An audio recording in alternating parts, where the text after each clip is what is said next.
Okay, there you go. You can see the creosote in the oven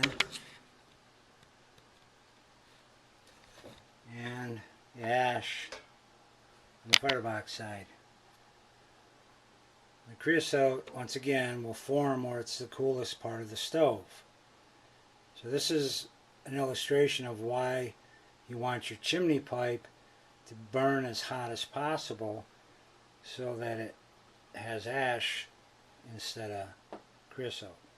Creosote forms from water molecules, condensation, steam in the wood, so that's where it builds up. It's not too bad for burning all winter.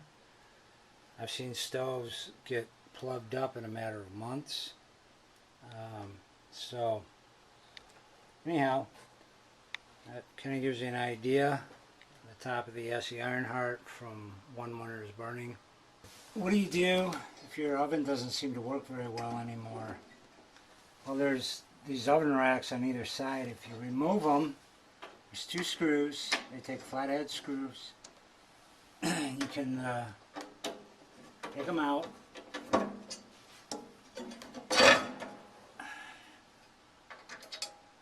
And this plate will actually come off. Now, it's put on there with a sealant. And you can see the creosote on the back. There's a sealant that goes around. It's kind of like a silicone. Yeah. So, anyhow, you can see there's quite a bit of creosote in there. How do you clean that out? What do you do? Well, you need some rods like this. These are little cleaning tools. And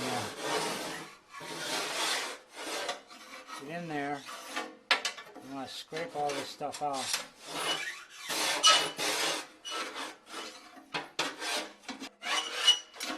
There you go. And the next thing is how do you get it out of there? You want to wear a respirator when you do this. It's not good to breathe this stuff. There's another trap door down here. And once you get it out of there, then you need to pull it out the rest of the way. And you do that from down here. So you get yourself a bucket.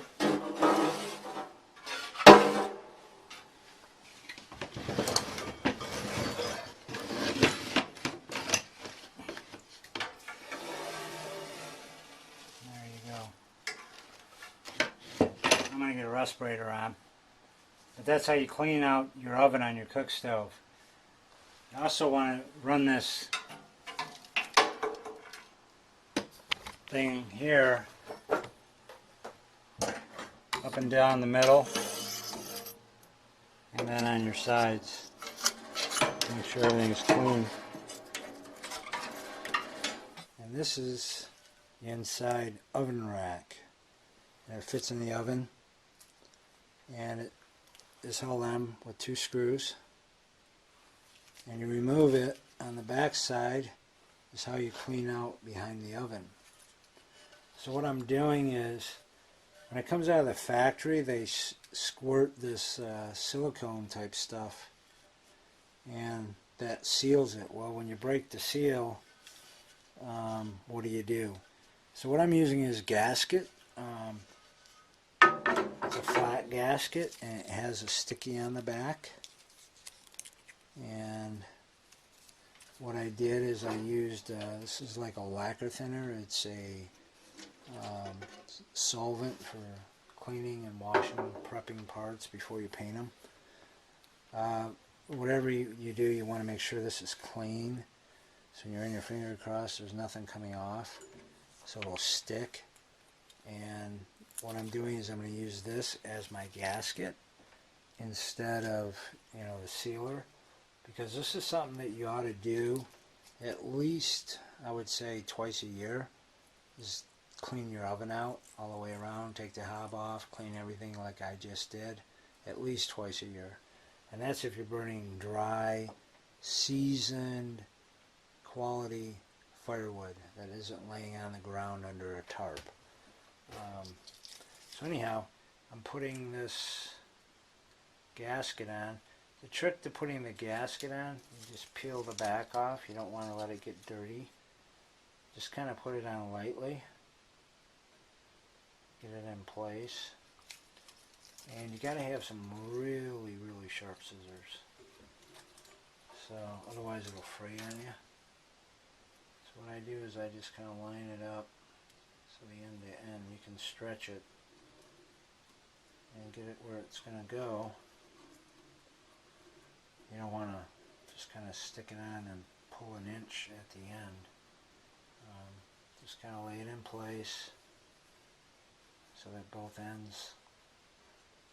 I've already done the rest of it. Once you get it in place, the whole trick to this stuff is you got to make it bond.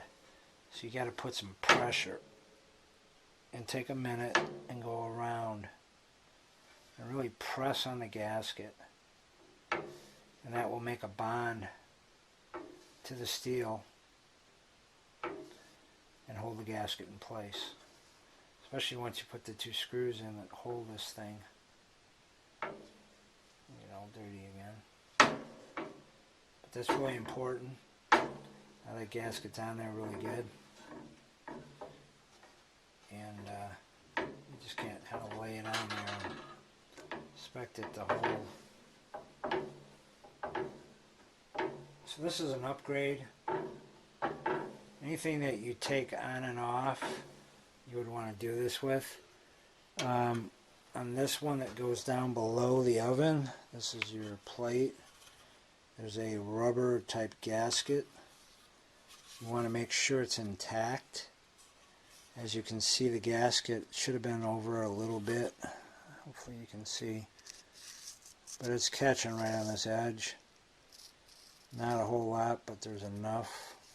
That's sealing. You can tell whether or not it's sealing by if it's this dark shiny stuff here. You know, this creosote is bleeding through anywhere.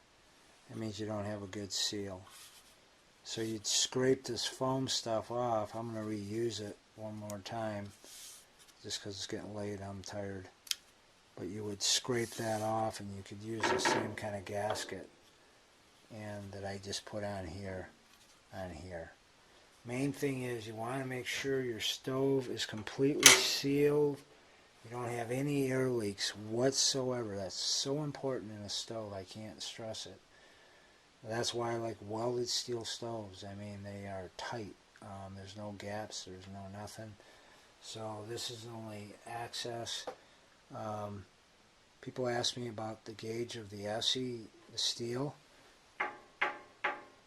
I mean, it's heavy. Everything is really heavy duty. It's a very thick stove. Even the oven is thick, heavy gauge steel. So that's it. I'm going to put these access plates back on. We just did a little upgrade putting gaskets on. This is Woody from Obadiah's. Bye.